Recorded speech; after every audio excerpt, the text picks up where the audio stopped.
All right, good morning, everyone, and welcome. Welcome to the 2025 Innovation Summit.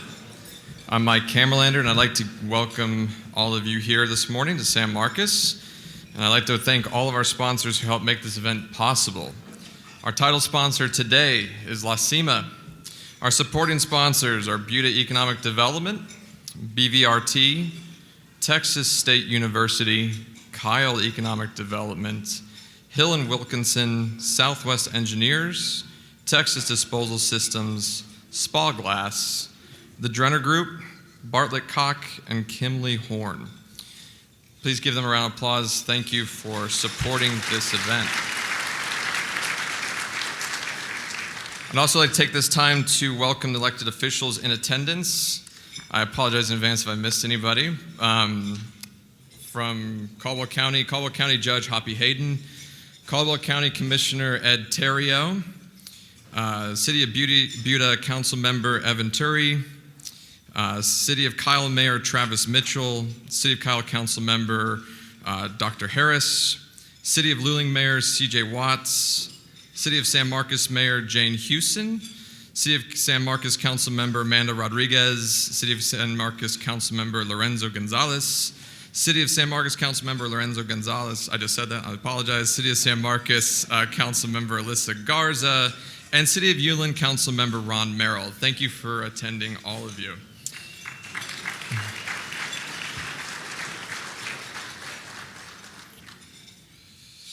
So, the Innovation Summit, now in its 11th iteration, serves as a vital platform for dialogue, discovery, and collaboration across Central Texas. This annual luncheon brings together leaders in business, technology, and public utilities to inform, educate, and inspire education on the region's most urgent infrastructure challenges through innovation and technology being developed right here in the Innovation Corridor. We are truly blessed to have Texas State University leading that innovation, not only regionally, but increasingly nationally. This event also shines a light on companies and entrepreneurs doing amazing work themselves right here in Hays and Caldwell counties. As our region continues to grow, so does the demand for smart, scalable solutions in power and technology. The Innovation Summit is designed to spark these critical conversations, connecting stakeholders with the insights and innovations that are shaping our future. Through the keynote addresses, expert panels, and networking opportunities of these summits, attendees gain a deeper understanding of the challenges we face and the forward-thinking solutions driving sustainable growth. This event isn't just a gathering, it's a catalyst for progress in the Hays and Caldwell region and beyond, and this year's summit promises to continue that progress. Again, continue eating. We're going to begin this program with our keynote speaker. The keynote address for this 2025 Innovation Summit will be by Chris Stewart, Chief Technology Office of Freeit Data Solutions based in Austin, Texas. Freeit Data Solutions offers innovative IT and cybersecurity solutions expertly designed and deployed to help companies better manage, support, and secure the data. Prior to Freeit, Mr. Stewart was Chief Information Officer for the City of Austin and served in the U.S. Air Force. Mr. Stewart is going to talk about the necessity for smart infrastructure, and we'll cover regional energy usage, the growing presence of data centers, and how emerging technologies, such as small modular nuclear reactors and other technologies, could help meet future demands as we realize the unprecedented growth in data demand globally. Please help me welcome Mr. Chris Stewart to the stage.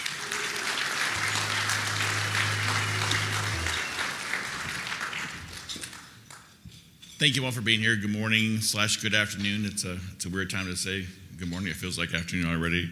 It really is an honor to be here today for the HCEDP Innovation Summit 2025. Obviously, it's been a rousing success in the past because we've got a sold-out venue and lots of amazing people, lots of great groups. So we appreciate everybody being here today. So whether you're representing local government, educational institution, a utility, a developer, private industry. We have lots of folks here.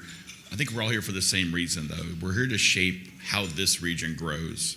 We want to be intentional, sustainable, and intelligent in how we move forward. When I was asked to give this keynote, I was definitely humbled, a little nervous, to be honest, And then I was excited, though, for the opportunity to discuss these issues with all of you at the tables. I spent my career bridging the worlds of public infrastructure and technology with private innovation and growth.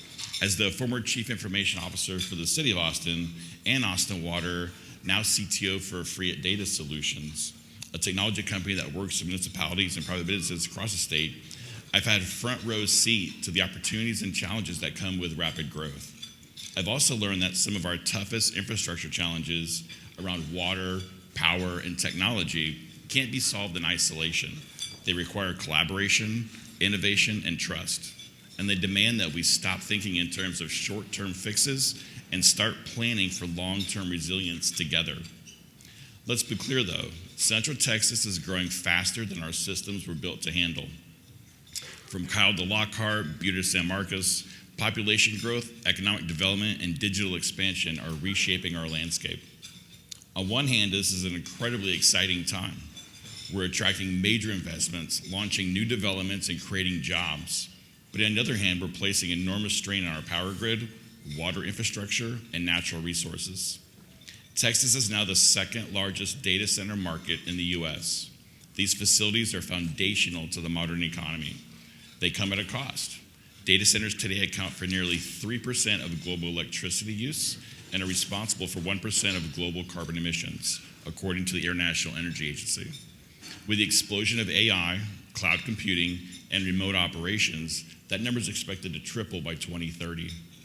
Closer to home, the Hayes County corridor has become a target for new data center construction, drawn by our land availability, low taxes, and growing tech ecosystem.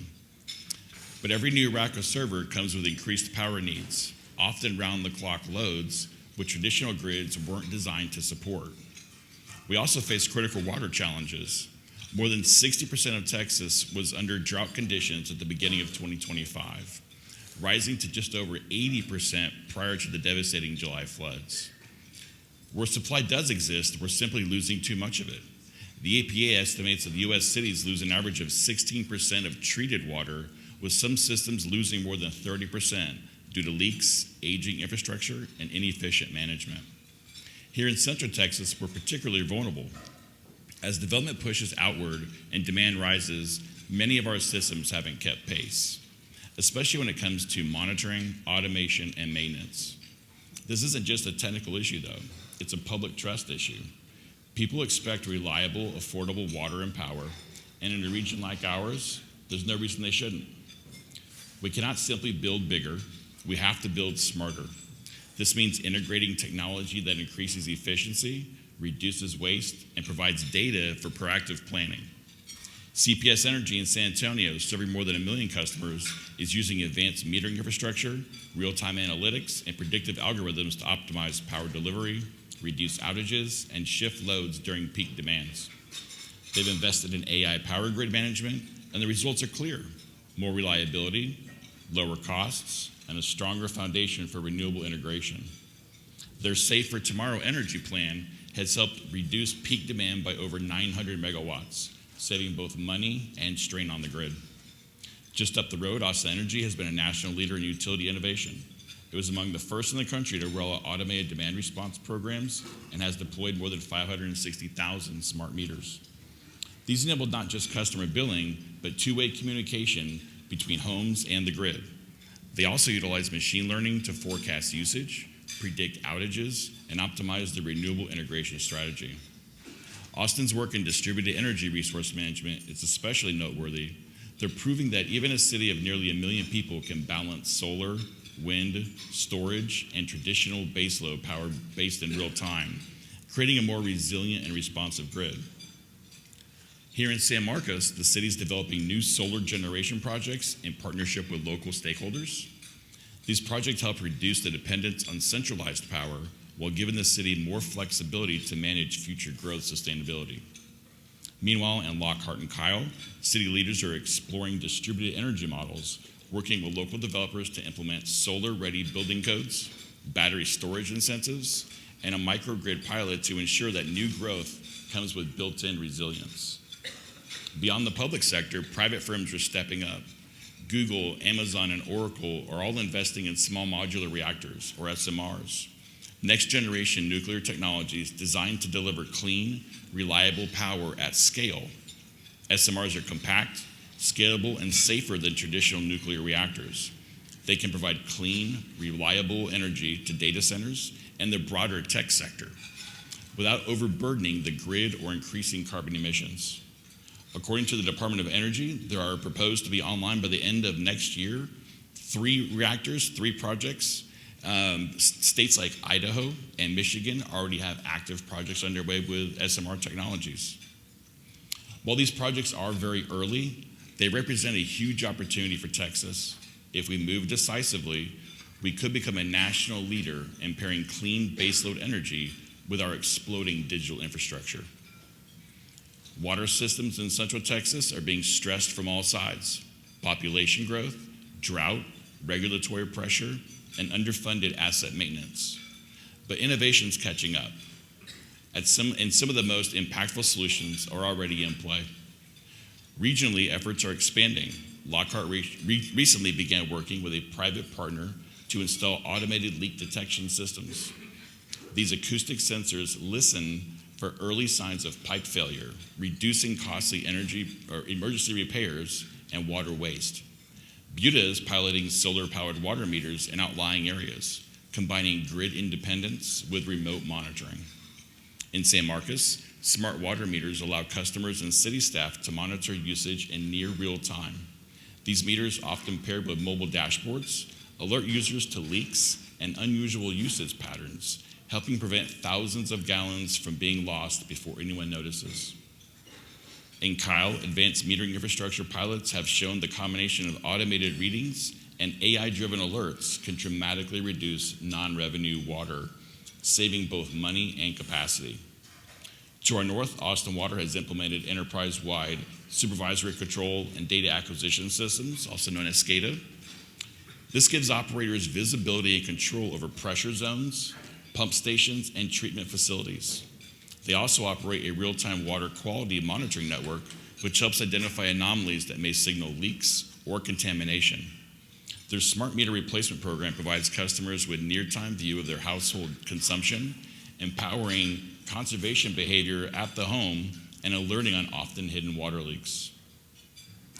Globally, cities like Barcelona and Singapore are pioneering AI-based leak detection systems. Using acoustic sensors and predictive analytics, they can pinpoint small leaks before they become major breaks. Barcelona reports water savings of around 13%, and Singapore's smart pressure management has extended the life of their pipeline assets by years. Innovative cities are also using pressure zoning, digitally managed districts that control water pressure dynamically. This reduces stress on pipes and minimizes water loss. Others, like Houston, are adopting digital twin technologies, creating a virtual model of their water infrastructure systems to simulate demand, to forecast failures, and optimize repair schedules in a virtual environment. The takeaway? These tools aren't as futuristic as they may seem. They're field tested, they're available, and they're scalable to communities like ours. Perhaps the biggest breakthrough of all, though, is not a technology at all. It's a mindset. More and more, we're seeing public-private collaboration move from idea to action. In San Antonio, CPS Energy and SAWS have coordinated on shared data platforms, solar infrastructure, and customer outreach.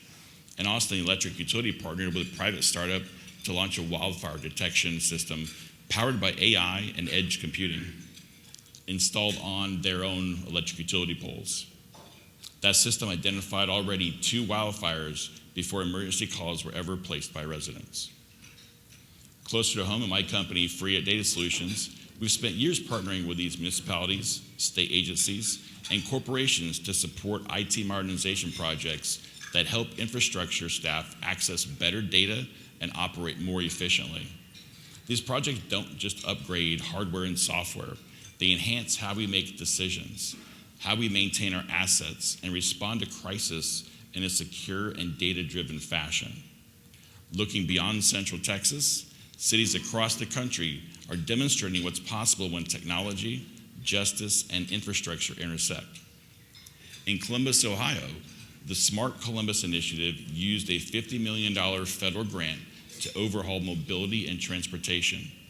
They piloted connected vehicle corridors, dynamic parking pricing, and electric vehicle adoption programs, all tied into a regional data platform that guides planning and investment. Kansas City installed over 300 Wi-Fi equipped smart streetlights and over 100 sensors along its streetcar corridor. These devices monitor traffic flow, environmental conditions, and pedestrian patterns, providing real-time data to city planners and emergency responders. In Chattanooga, Tennessee, their city-owned fiber network, one of the fastest in the world, forms the backbone of their smart city strategy. It supports automated traffic lights, grid monitoring, and connected public services. And thanks to their public-private partnerships, this infrastructure has driven massive economic development and helped close the city's digital divide. Each of these cities started not with giant budgets, but with a clear vision and a commitment to a collaboration across sectors. They partnered with universities, utilities, startups, and local businesses to test their ideas, measure the results, and scale what did work. When cities, universities, utilities, and companies come together, we can go further, faster.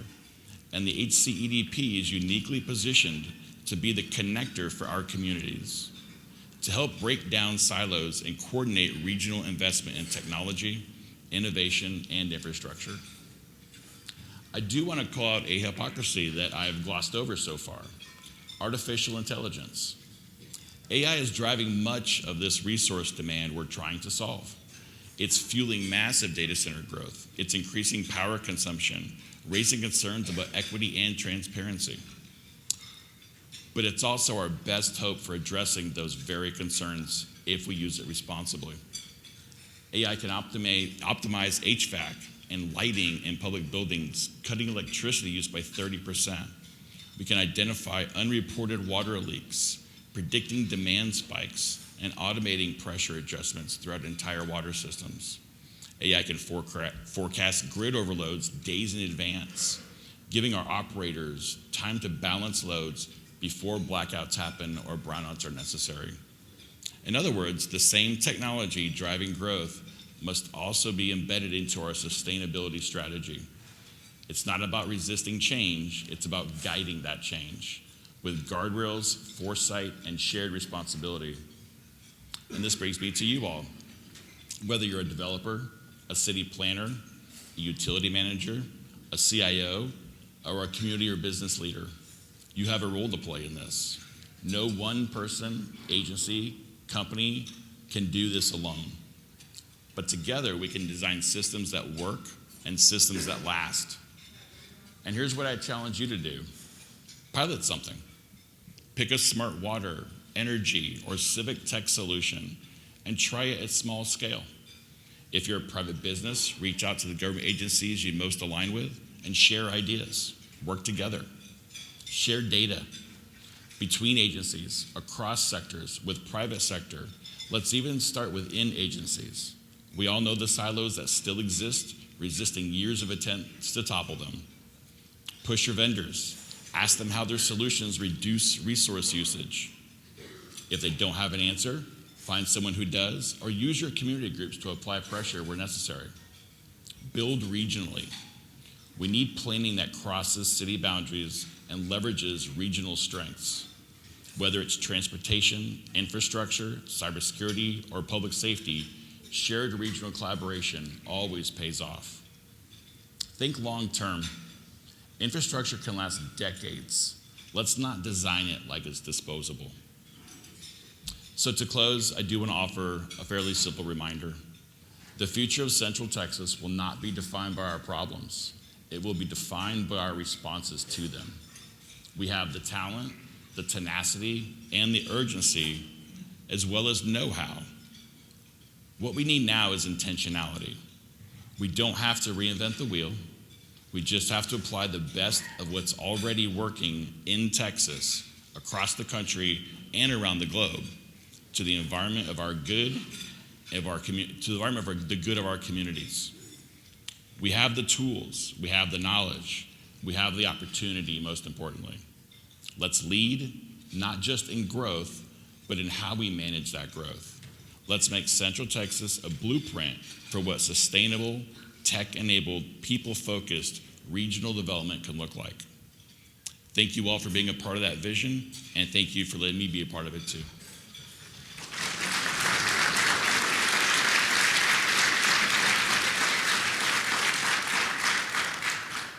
I thought it was really thought-provoking and sets a nice base for the discussion we're about to have here with a very distinguished panel. My name is Harold Strong. I'm Executive Director of the Star Park here at Texas State, and really excited to have yet another opportunity to visit with you about innovation. So my other panelists are joining me, and I think we all have mics. So I'm just going to scoot over there. First of all, thank you for having me. It's an honor to be here. I really liked Chris's speech. He took all the fire out of the presentation I have because he discussed everything we needed. If we could, put up the first slide. So now, what you have here is everything Chris talked about. The integration of a smart city. You have all the sensors. And I work for a company called Zenner, and we have a small subset of these sensors. We deal with the water and the gas part of it. But Chris is discussing things like the traffic lights. He's discussing things like having room occupancy sensors, door sensors, so you know what's going on, temperature sensors, whether you have people in your parking lot or not. When you go to the airport, you see the little red LEDs that, you know, this particular parking spot's taken, and you see the green ones. When they're open, that's automatically counted when you first come in. All that is IoT that Chris is discussing in his speech. Thank you, Chris, for that. So you need somebody to help you integrate that, put that together, and we are just a small part of this ecosystem. There are many companies that are doing this for this whole IoT platform initiative to help urban areas, rural areas get started. So thank you very much, Harold, for that. You bet. So obviously smart cities is a major conversation that we're having here, but that drives all the way back to the home as well as out to the community. Any additional stuff you want to add to that, Ralph, before we go over to the next intro? There's one more slide just to let you know the whole business or the whole infrastructure that we have. I'm also a chair on the LoRa Alliance. In the LoRa Alliance, we have a lot of companies that are involved in this initiative to do these IoT smart sensors. Our sensors are as big as your thumb, and then we add batteries and they last 20 years. And so it's a very cost-effective way for a city or a rural community to do their infrastructure, and that's why this is so prevalent. There are more than 20 million IoT sensors right now in the marketplace today. And I'm happy to be part of that. I'm sure Chris is also happy to be part of this growth. And it really is going to help us keep track of a lot of things. So, thank you. Dr. Christopher Reyes. I did my bachelor's at Texas State University, then went off, got my PhD, learned a bunch of stuff, and then spun out to technology. And luckily, Star Park was here to welcome me with open arms and let me get my foot in the door because one of the parts of starting up a company is like, where are you going to do it? Where's the ecosystem? And it was a perfect fit. What we're doing at Materials, we're 3D printing batteries. We're coming up with a new way to manufacture batteries that wasn't possible previously. We have our own proprietary nanomaterial and our own proprietary machine that can 3D print the batteries, offering new solutions. It segues great from his technologies because we need new ways to make our devices better, more energy efficient, and domestic. Right now, if you want to build a new device, you take a battery off the shelf, and then you got to design your device around it. And also, where are you going to get that battery from? Very few batteries are produced in America, and we're developing a system where our materials, our machines, and the batteries will be manufactured right here in Texas. And so that's kind of what we're driving that innovation. We're unlocking what can be designed now, what you can put an IoT device in if you didn't have to be constrained by the shape and size of the battery. And it starts with talks like this: who's going to be our early adopters? That's kind of a big thing. It's a new technology. You have the old incumbents. Everybody's used to old technologies, old batteries, square and round batteries. When I show them something that looks completely abstract, it's a bit scary to them. And so getting early adopters is key to driving my technology forward, which drives the next technology forward, which helps the community as a whole drive forward. And so really happy to be here to meet everybody and talk with everybody today, and thanks for having me on the panel. You bet. You bet. So let's double click on some stuff and get some opinions, thoughts, and ideas. As these technologies roll out, what are some challenges around interoperability, scalability, and even public acceptance? Clearly, if you have an old house like mine that was built in the 50s, 60s, adapting that to the new technologies potentially could be a challenge because of the expense from the homeowner's perspective. But as we see these technologies roll out, what are some of the challenges? What are some of the opportunities? Chris, I'll start with you. When I've been discussing these technologies and working with mayors and councils and city managers, a lot of it's the manufacturers. They offer their solutions very proprietary. That's a differentiator. We run on this megahertz wave, and we run on this, and it's more secure, and this goes further, and this is better penetration, and that's kind of their differentiator, because so much of this is very, very similar. It's a sensor with a battery. That's not that complicated, so they have to find ways to make you choose one or the other. And I think that's a challenge, is how do we bring things like these open standards into a community that is very, very set on making sure that they are not open, that they are very, very closed off. So getting the manufacturer community to work together to get to this amazing state, or bringing in technologies like LoRaWAN that will just bypass that. And regardless of what the primary communication model is, using a secondary and bringing that together. And I think like doing that in the household, it can't be converting the household to fit the technology. It's got to meet the customer where they're at. So it's got to fit into current standards. It's got to fit into what we've been doing. Luckily in the United States, that's a little easier than some places where a lot of our infrastructure is not that old, frankly. So it shouldn't be as big a challenge. But I think as long as we're designing in a way that meets the customers where they are, it's ease of use, bringing in the new technologies that maybe is an overlay instead of a wholesale replacement. I think that's a great opportunity to start to bring these things together. I appreciate that. Ralph, how do you perceive that?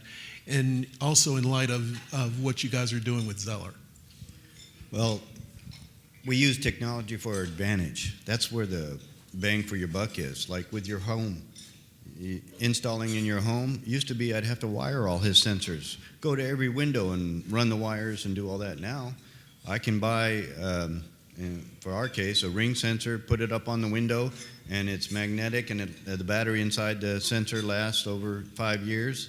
And so for me to retrofit your house wirelessly is much easier than it used to be. And so we believe in the open standard like Chris does. And the reason that's a little unique is because for a lot of cities, rural communities, if you don't have an open standard for which you can get product on the market for, then it's difficult for you to integrate one vendor A with vendor B with vendor C.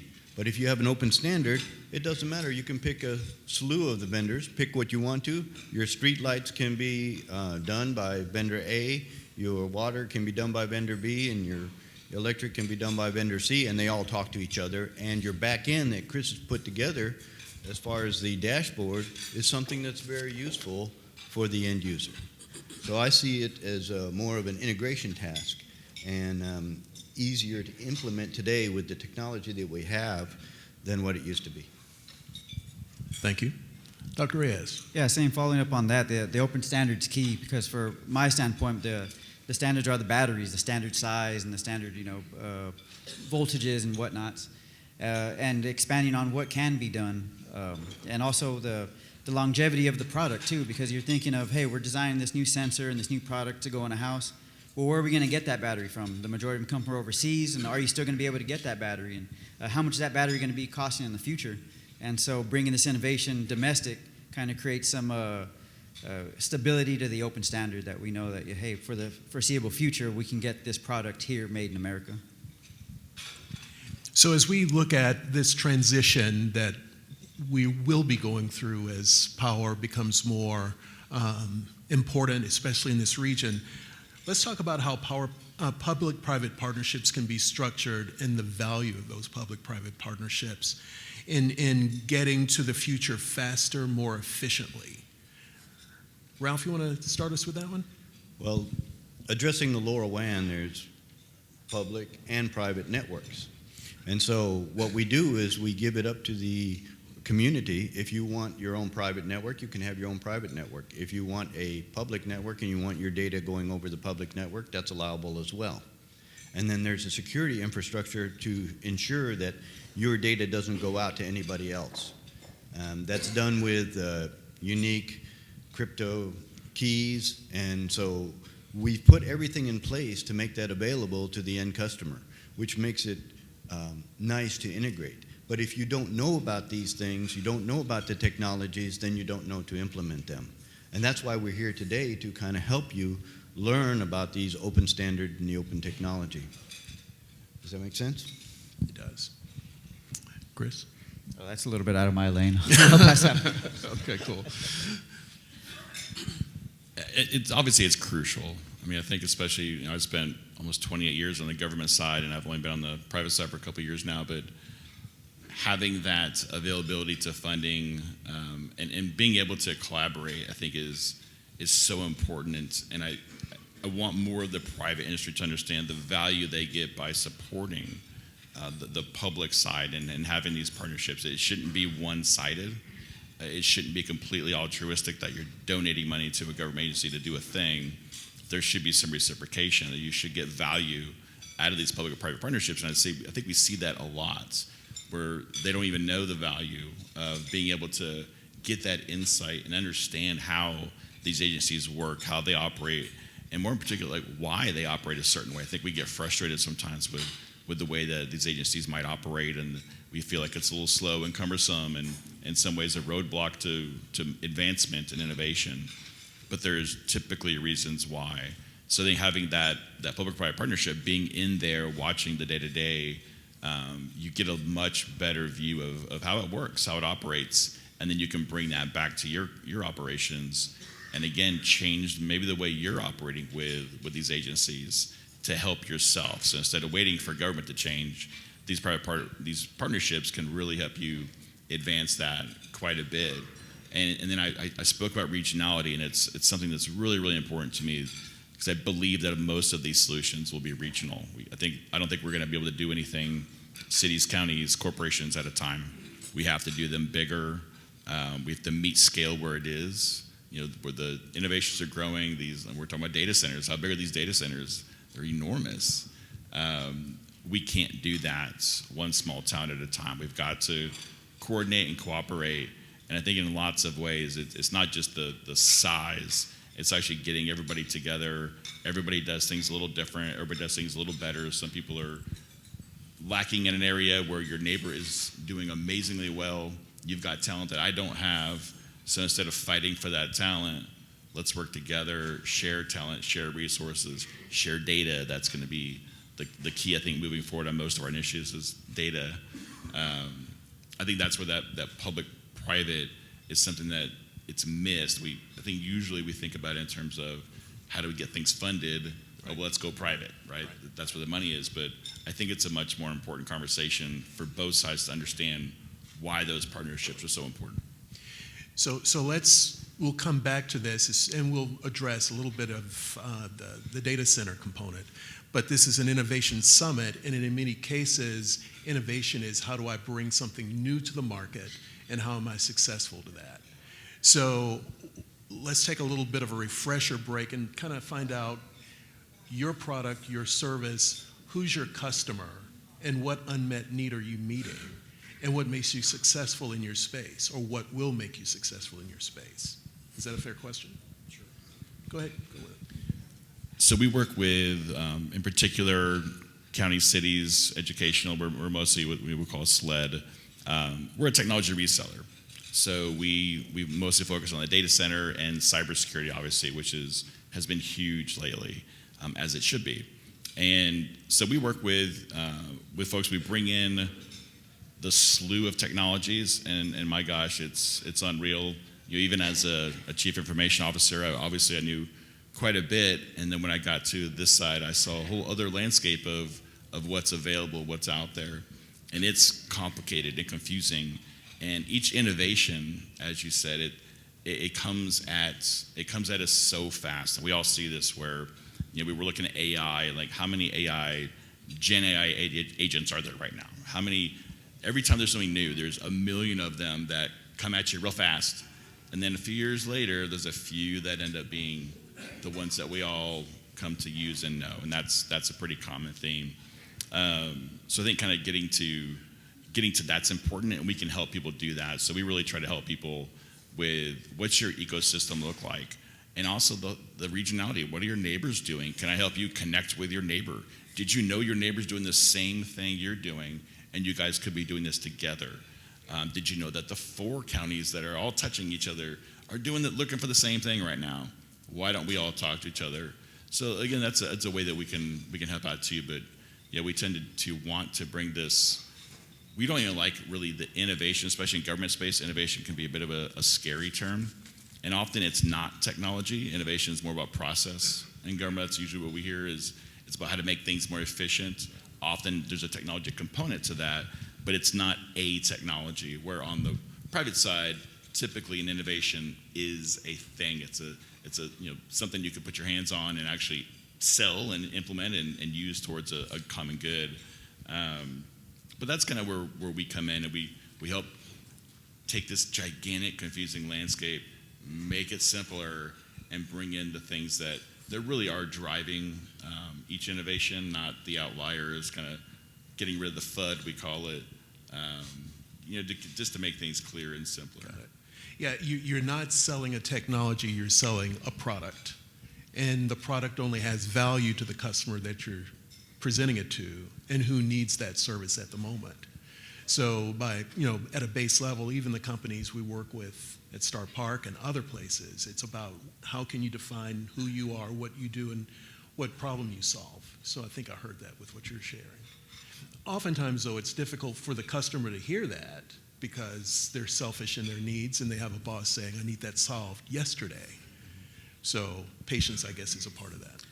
It is, and they go to conferences, they go to summits, and they hear somebody speak and like, oh, that's amazing. I saw this thing, and boy, we got to go do that. But oftentimes there's that thing may be great, but it may work one place where it doesn't in another. What works for a small county may not work for a major corporation, correct, and vice versa. So it's really important to again get to the things that work for you. It doesn't always have to be the most expensive thing. Oftentimes it's not. But then also going lowest cost typically doesn't work out for you either. Yeah. So let's go to the other end of the spectrum. Startup company, you're going through this every single day. I don't know how long you've been working on your battery, but so kind of walk us through the process of, from an innovation perspective, what's that unmet need, who's the customer, and how do you solve that problem? Definitely. So I've been working on this technology for a good, almost about a decade. And the need that we're meeting is everybody needs more energy in their devices. He needs his device to last longer out there. We all need our smart watches to last longer. All these businesses out here who have rechargeable devices, rechargeable things, you want that thing to last the whole workday or the whole work week. And that's kind of the need that we're meeting. Recently, what's come up is, okay, well, where are we getting these batteries to meet these needs? That's the other thing we're trying to do. We're trying to do it domestically, even from the material that goes into the battery to the machines that build that battery, because that's another unmet need. The world's kind of fragmented right now as far as where you can source things. And so we're trying to meet those needs. We're trying to meet needs that we don't know exist yet. He was telling me about one of his devices that he was talking about that I didn't really know existed, and I didn't know that they had these types of batteries in there, and that's a new need that we could potentially solve. One of our main customers and targets right now is the military for dual use, because they have a huge need where these soldiers wear tens of pounds of batteries on them. And so, of course, they need that lighter. They need them to last longer. They need more efficient solutions to these battery technologies that can then, trickle out into the rest of us here. And so that right now, yeah, that's kind of where we're at, is giving people more energy in the same space, because that's kind of what we all want right now. in a very discreet way in front of just a couple of friends. Could you kind of share the journey of not how much, but the process of getting investment to support what you're doing over the past 10-year period? What are the key things that they need to share? And from the investor side, what are the key things they're looking for? No numbers need to be shared. Definitely. Because when people hear battery technology, they think expensive and slow development. And so that was something that we had to convince people of, that, hey, I can make batteries cheaper and faster, and doing it domestically, because usually doing things domestically means more expensive, and we're trying to prove that it's the other way around. And adaptation, too. Adaptation takes time. If I want to sell him a battery, which I'm going to try to do, there's going to be a trial period. And so that's a difficult part, is getting, hey, if you want to try a new technology, there's going to be a learning process, a learning window. And that comes with a certain cost, where, hey, at the end of this process, it may not work, or we may have to shift the needs. To investors, that's the other thing, is change and cutting edge technology takes time, even moving at full speed. Because once you develop that technology, then it goes to the actual adaptation of it, and that's kind of where it is. Time is key. So Ralph, you're right there in the middle. I think the unique part about your technology is that it's global, effectively. Yeah, we buy more than 500,000 batteries a year. So for us, it's very serious. I'm sorry, you do what? We need this guy. Yeah, 500,000 batteries. Well, I want to talk to him when we're done here. I got a little intro, and we talked a little bit about it, but batteries are a big problem for us. I'm in the water meter business, and I buy 500,000 batteries a year. So, of course, we're global, so it's fairly large, but that's our biggest problem, is our batteries. That's our one hang-up, especially when you stick it in the middle of a wire and you expect it to last 10 years, 15 years, So for us, the new technology, the innovation is important, but also the open standards are important. For you, you're integrating different technologies in your environment. Like Chris said, you can start with lighting. Lighting has power right there because they're running the cables. Electric has power there, you're lucky. But when you're doing other areas like door sensors and, in our case, water meter sensors, where we're putting up or sending your water meter information hourly to you so that you know what's happening with your water meter on your handheld device, which is your phone, and you've got a little app that says, oh, my toilet's leaking. That type of information is very handy for you, and that's helpful for your constituents, your customers, and then they can use that information, and now technology is helping you at a lower cost. And of course, you're going to develop this at lower cost, aren't you? I'm going to try. So we've talked about the concept of presenting it to the customer. We've talked about a little bit about the investment. The other key piece to this is related to who's going to do the work.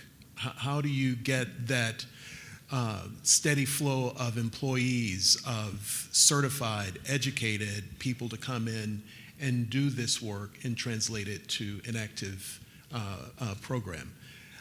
Tell us about, and the reason I'm asking this is because, of course, Texas State is educating. We have the highest freshman entry class each year for the past 5 years. We should have close to 45,000 students by the end of this decade. And we're R1, as a matter of fact. And if my numbers are slightly wrong, I apologize. No notes. but we are in the pursuit of R1, and I expect that will happen in the next 2 years. What that means is more students, more IP, more opportunity to grow companies, much like you see here. But also, some of those students will graduate and potentially work for a couple of these companies or work for you out in the market. What challenges do you have? What opportunities do you have as you're looking for students to come in and play a major role in what you do? I can go back to more my government side. That's where we did a lot of this. It's incredibly important to reach out to the youth. It's incredibly important to provide these internships. It's incredibly important to pay for those internships. If you don't, you really narrow down who's available to you. And I know that can be a challenge on both sides. It's important to actually make the work matter and make it a learning experience. So in the city of Austin, we have several programs, and it was fantastic bringing in high schoolers and college students. And we're so unbelievably lucky in Texas and Central Texas.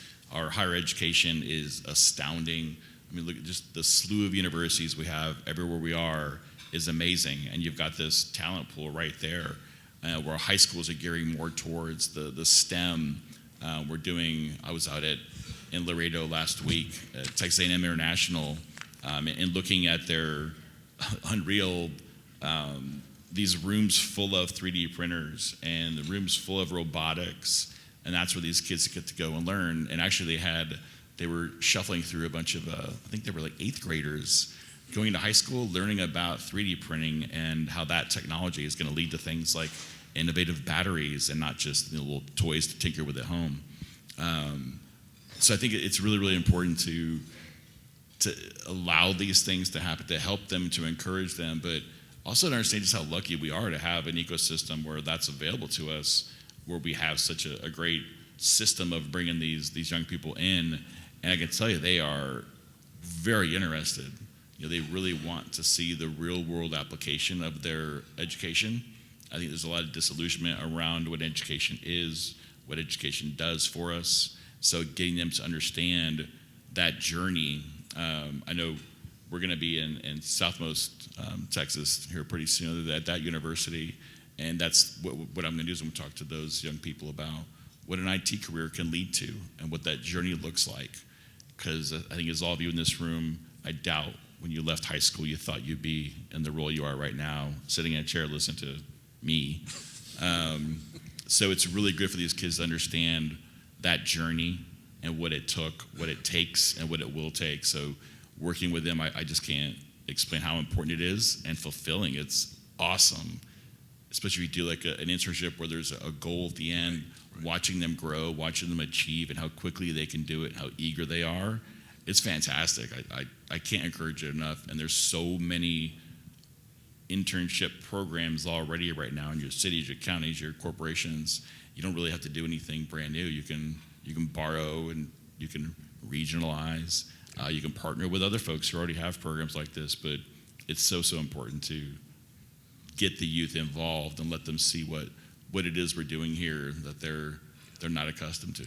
And they gain confidence in that process as well, because mom and dad's not there. They're on their own 2 feet. They get to deliver something that's meaningful. What skill sets do you think, or what focus do they need to have, undergrad, grad, to be successful in the areas that you've been involved with? I think for me, it's not usually the technical side. Okay. They're good at that. They're going to learn. They're going to learn how to be technical. We can show them what that product looks like. As they're learning their engineering degrees, and it's very theoretical. We can put it to practice for them. But for a lot of students, I think less kids maybe now are working maybe than was normal when I was in high school, and their lives are much more challenging. They're much busier than we were. They've got so much going on that I swear none of my friends had or I had. My daughter she was in ballet, and I know the 6 days a week, many hours a day thing. That wasn't a thing when I was growing up. And sports now is so intensive, and even band is hours and hours and hours a day. So they have less opportunity to just gain those basic work skills that we all gained. Showing up on time, being managed by somebody. That's a chore for a lot of folks. Is how do I listen to somebody who's not mom and dad and follow tasks and be given a task and meeting a deadline other than some homework.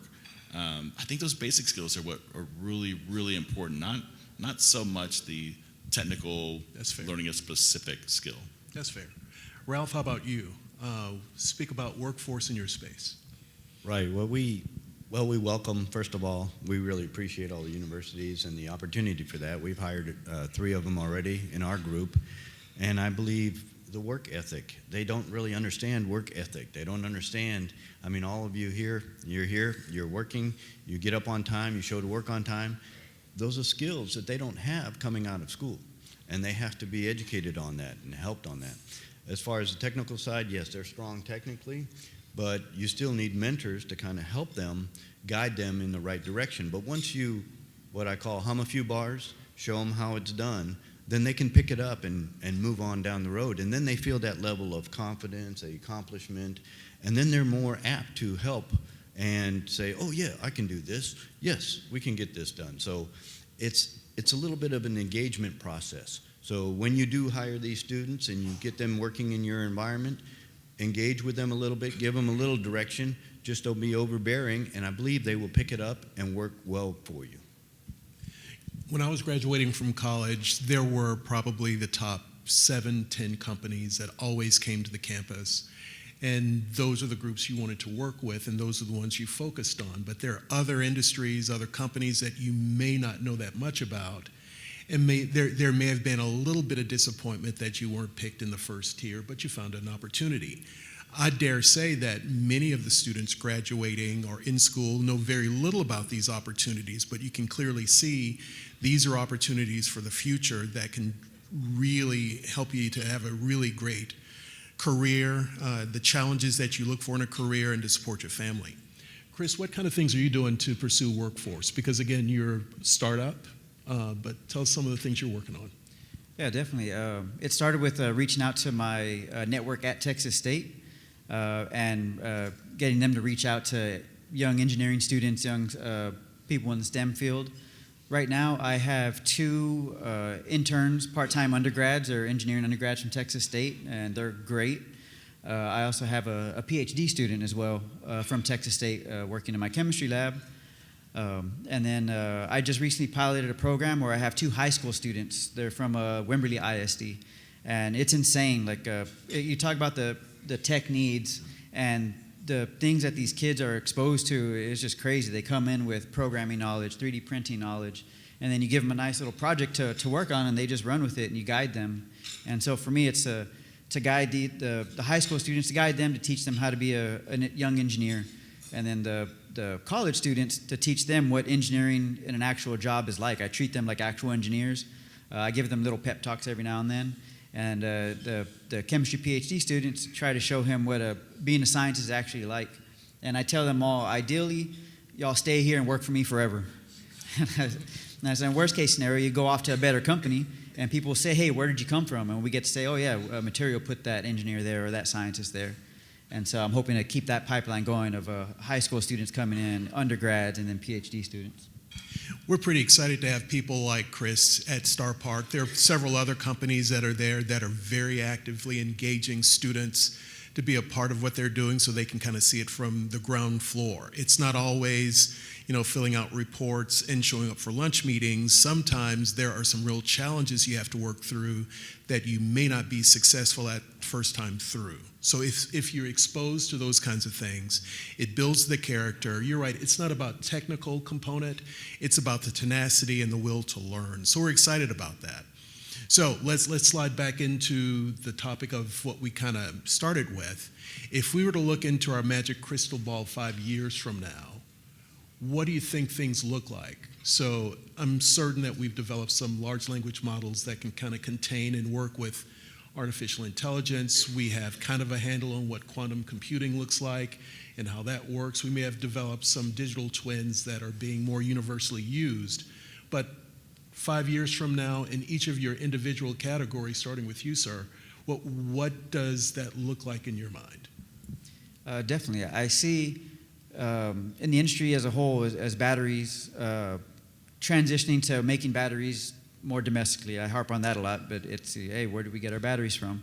But I see this region specifically becoming a leader in battery technologies, where we have Tesla down the road making batteries. They make one type, but they produce a whole bunch of them. And I want to be the leading edge on, hey, the next generation of batteries are getting produced in Central Texas, because we're in a key area geographically as well. We can send stuff up and down 35 very easily.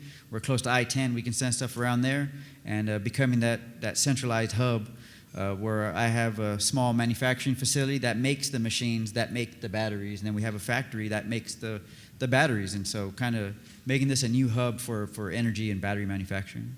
Thank you. Ralph? Well, 5 years from now, I think what you'll see more dashboards on your phone, on your computers, that will help you with information that you need. Such as in my particular field, we're working in the water industry. So we'll see AI go through and say, oh, Chris mentioned non-revenue water. Here's your problem.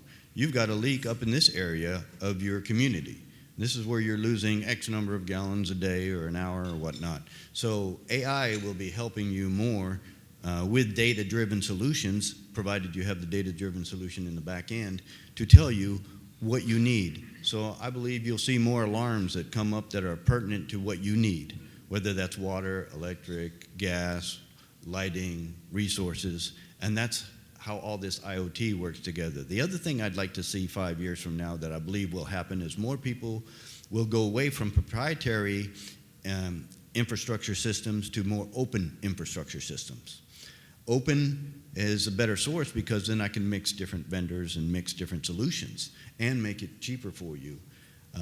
But the problem is you have all these privatized investor-driven companies that keep their proprietary systems so that they can maintain their client list. So that transition will take place over the next 5 years where more people will go toward open systems, and you'll see your ability to install open systems and do more of your back-end data and integration.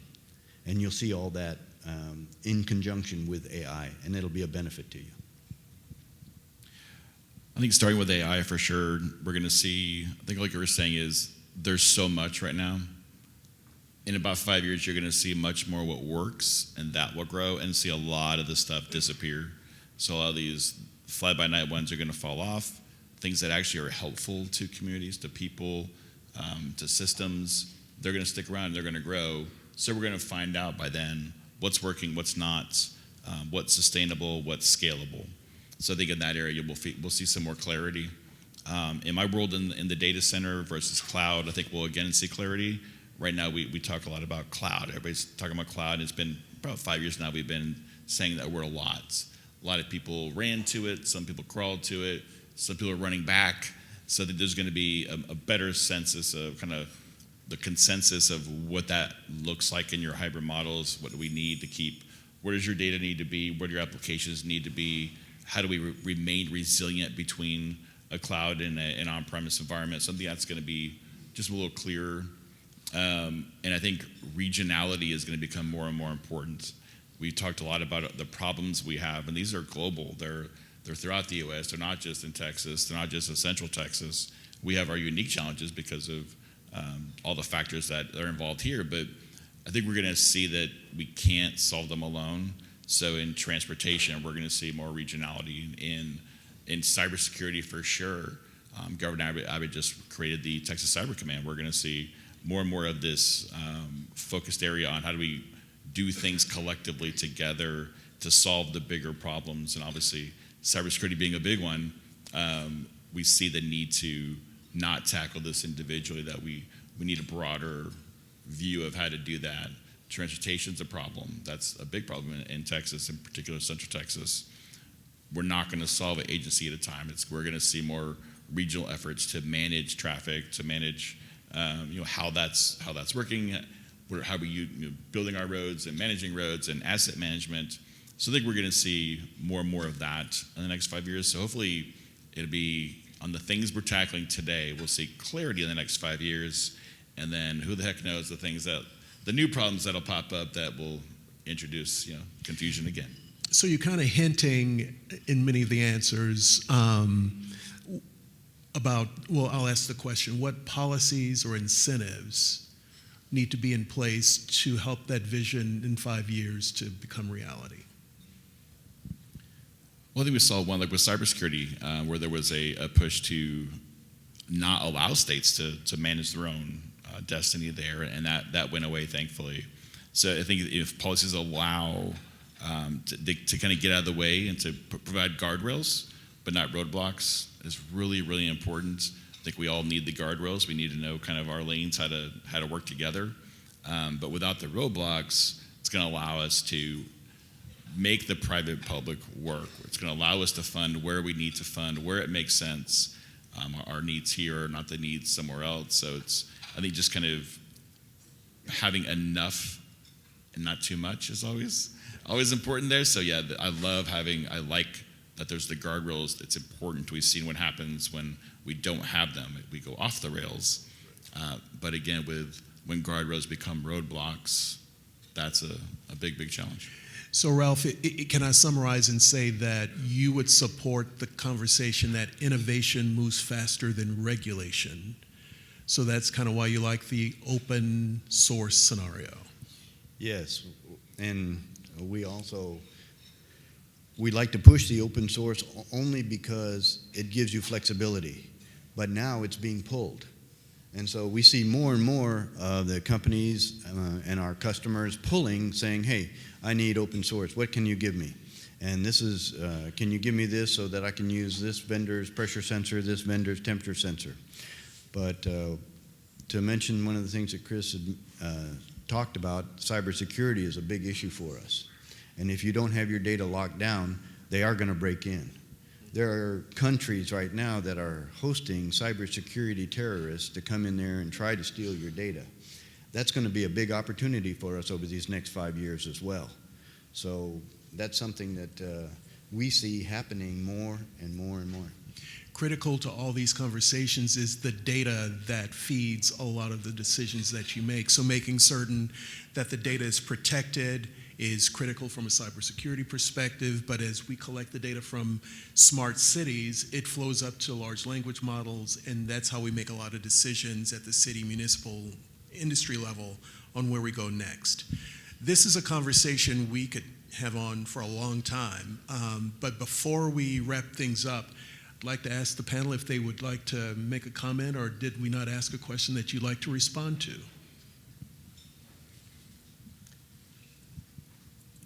If I may? You may. Yeah, then the comment I have is be a little more willing to get what you need that is more of an open standard. So if you're talking to a company and you're getting data from them, or like in Chris's case, you have an infrastructure model, chances are that your data is going to be much more secure in a data center than it is out in the cloud. Not always, most of the time it is. Okay, and so what I'm saying is try to be a little more open-minded about the solution set that you have and pick generic vendors that can solve your problem that makes it easier for you to do your integration. So when you're thinking, oh, this is too complicated, start with a small piece and work your way up, and it's going to be a lot easier than you think once you get into it. Don't have that barrier to entry. Go ahead and start with something small and then work up toward what you need. It's not that hard to do. You just have to get started in it. So thank you for that. You bet. So I would just echo that as well. When you need innovation, we all think of battery innovation. It can be a bit scary, and it takes a little bit of time. But once you get over that first hurdle, the initial hump, then things are smooth sailing. And it's not always going to be fast and cheap initially. Innovation takes a little bit of time and a little bit of money, but the benefits you can reap over it over a long time could be great. And so, yeah, that's just one of the things. You limit yourself. If you're trying to solve a problem using existing solutions, you're just doing the same thing over again. So, yeah, being open-minded helps the private-public part of it run a lot smoother and faster. I would say don't fear the growth. It's happening. We've all worked really hard to create an atmosphere where the growth and innovation wants to be here. So I think those are very, very good things. It speaks to how well we've been doing certain things. So the growth it's a good thing. It's what we've built this for. On the other hand, it can't just be unabided, unregulated, complete growth in the way of sustainability in our health and our systems. It can't crash and burn everything as it goes. So don't fear the growth, but come up with the solutions that can enable growth, but doing it in a way that's just a much more intentional and sustainable and scalable, where we can live with the growth and take the benefits without all of the pain. Please join me in thanking the panel for a wonderful and entertaining conversation. We're a little ahead of schedule, but that's great. We're going to move on to the Dick Burdick Award presentation. So the Dick Burdick Innovation Award is presented annually to creative companies who have found innovative solutions to complex problems through unique methods, ideas, products, and processes. Previous award winners have come from all corners of Hays and Caldwell counties, including Veriticor, Visionary Fiber Technologies, Paratus Diagnostics, Micropower Global, Quantum Materials, Crossbow, Method Manufacturing, Novion, and more. The Dick Burdick Innovation Award was inspired by the late Dick Burdick, whose unconventional creativity and out-of-the-box thinking led to the introduction of heat transfer cement. He would go on to found Thermon Inc., which relocated to San Marcos in the 1970s, and he'd serve as the longtime chairman of that company. Mr. Burdick was here to present the award, that first Innovation Summit, and we continue that legacy today. The tradition is to have last year's award winner to present this year's, but Reese Anderson with Method Manufacturing from Buda couldn't make it, so it's my pleasure to make that presentation today. So, with that, this year's Dick Burdick Innovation Award winner is Quantum Copper. Quantum Copper is an emerging global supplier of high-performing fire-retardant components for batteries. At present, this company is focused on providing innovative, lightweight, and fire-retardant alternatives in the separators, current collectors, and casing space based on halogen-free ionic polymers to enhance the fire safety of lithium-ion batteries. Did y'all get that? Y'all understood? Got it. Its solutions are aimed at addressing the market needs for battery packs used in EVs, utilities, eVTOLs, which are becoming more and more. We may see those coming up at not just the Olympics, but also you'll see it in Dallas, maybe at the FIFA World Cup. Electronics and wearables for industrial applications. I think we can all agree that preventing battery fires is very important. And you guys do it all while being environmentally friendly. So it's my distinct honor and privilege to welcome to the stage Dr. David Irvin, Chief Technology Officer with Quantum Copper, the 2025 Dick Burdick Innovation Award winner. Please give him and Quantum Copper a round of applause.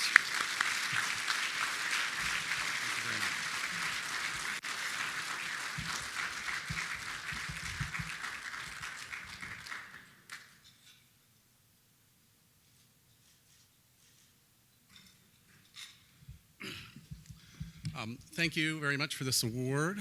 There we move it. I want to start with a story because Star Park has been a very integral part of the Quantum Copper success. But I actually going to start this story about 12 years ago, the first time I went to Star Park with a different company. We were an SBR company. We were working on campus for a long time. Star Park opened. We weren't the first tenant, but one of the first tenants there. And we used that to our success to grow more and more of our SBR products. And so we actually kind of graduated from Star Park, moved to Austin in a 3,000 square foot area. I didn't want to drive to Austin every day. So about that time, another company was moving into Star Park by the name of Blue Shift. Blue Shift made polyimide aerogels and had a lot of employees there, and I became their chief polymer chemist there. And after a while, we decided that, we've got enough data that we can actually build a pilot plant capable of producing 1 million square feet a year. We got about a $5 million grant for that, $5 million investment from a venture capitalist. But they said, we want you to be closer to our corporate headquarters, so we're moving the whole company to Boston. And if I'm not going to drive to Austin, there's no way I'm going to go to Boston. So what I did was I had a good relationship with the chemistry department at Texas State, and so I became a lecturer there. And for 4 years, I was a lecturer there in chemistry. And while I was doing that, I also had a consulting firm on the side. One day in 2020, I got a crazy phone call. A guy from one of my previous employees said that he couldn't do it, but he knew somebody who could. And this crazy guy by the name of Rahul Harkawat just licensed a technology out of the University of Nevada, Las Vegas. And he says, I'm a business guy, I need a technical person to kind of make this happen. So with a few small grants and a little bit of space up at Texas State, we started to do research with interns, paid interns, by the way. And so I didn't get paid, but they did. So we started that, and after about 2 years, we actually got 5 top chemical startups award. And that was the catalyst to get our first $1.5 million in venture capital funding. Okay? So that was, and we got that in 2023. So from that point, we went, okay, now we have some money. We're going to move back out to Star Park again. So it's my third company out at Star Park. Thank you, Star Park. Thank you, Texas State. And through this journey up to now, we've had no fewer than 25 interns. We have 3 permanent employees. All of us either are seeking a degree at Texas State or have degrees at Texas State. I have a bachelor's and master's from Texas State. And so I would like to have 2 of my employees stand up, please. This is Emma and Melanie. They are my permanent employees.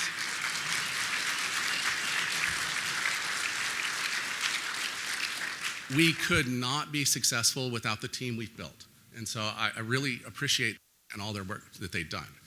So this has been a really good year for Quantum Copper, and I'll talk about what we do here in a minute. Not only did we get the Dick Burdick Award, which I think is one great because we are a small company. These awards are very important to our growth and our investments. The other thing we have is about the same time that we were awarded this, or we were told that, we just inked a $4 million investment from a venture capitalist. So we are now even better funded. We're planning to grow from 3 permanent employees to 6 permanent employees by December. So we've been able to grow, and it's all due to our ability to come to an incubator space like Star Park and draw from the students from Texas State as our permanent employees. So thank you very much, Texas State. Now let me tell you a little bit about the company. You got the brief from that's off the website, by the way. So Quantum Copper, we're not only a materials company, but we're looking for better battery safety. This has been a very battery-heavy innovation summit. What we do is we are looking at the safety inside and outside the battery. So for outside the battery, you have hard cases. And what that will do is if one battery cell catches fire, it's hot enough to light the next one on fire. Well, we have a way to suppress that fire, and so it doesn't go from one cell to one cell, so there's no cascade. And we also have some thin film technologies that are in pouch cells. So these are the things that are in your laptops or your iPads that they have the plastic layers. Well, those burn too. Well, we're innovating technology for making those pouch cells even less flammable and more puncture resistant, and so we have that safety. But we also do stuff inside the battery. One of the things we're doing inside the battery is a battery separator. We actually have, we're trying to work with Tech Transfer at Texas State. They have patented, it's switched from provisional to a PCT patent. As soon as that grants, we are going to license that technology from Texas State and use it as our separator material. But the most innovative section we have right now is a National Science Foundation grant for making the current collectors inside batteries thermally responsive so that as they overheat, they shut down and they do not allow charge to pass, therefore shutting down fire before it even starts. So one of the interesting things about this is it's a multifunctional material. One of Thermon's products is actually a self-limiting heat tape where they use a similar technology where they have a conductive material inside a plastic, and as it heats up, it does less charge. And then as it cools down, and so by doing this back and forth, it maintains a constant heat. Well, we're using a similar technology inside the battery for safety.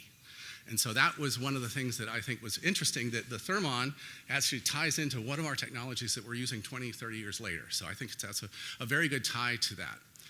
The last thing I'd like to say is, the San Marcos and Hays County and Caldwell County has been home to me on and off for 30 years. And I consider it not only just home, but also kind of the heart of innovation for us. We have all these small companies. We have access to Texas State. We have access to universities on both sides in San Antonio and Austin. So this is kind of one of the, not only our community, our family, but our innovation heart of Texas. And I think that's one thing that we really need to take advantage of while we're here. So thank you very much. And that's all I'm here to say.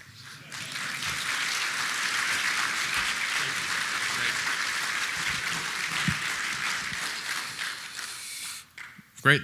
That was wonderful. Thank you. Well, that's the end of our program. I want to thank you for coming and thank the speakers, our program, and thank again all of our sponsors. Again, our title sponsors, La Cima, all of our supporting sponsors, Buda Economic Development, BVRT, Texas State University, Kyle Economic Development, Hill & Wilkinson, Southwest Engineers, Texas Disposal System, Spa Glass, the Drenner Group, Bartlett Koch, and Kimley Horn. Thank you again for coming, and we hope to see you again at our next Hayes Caldwell EDP event. Thank you.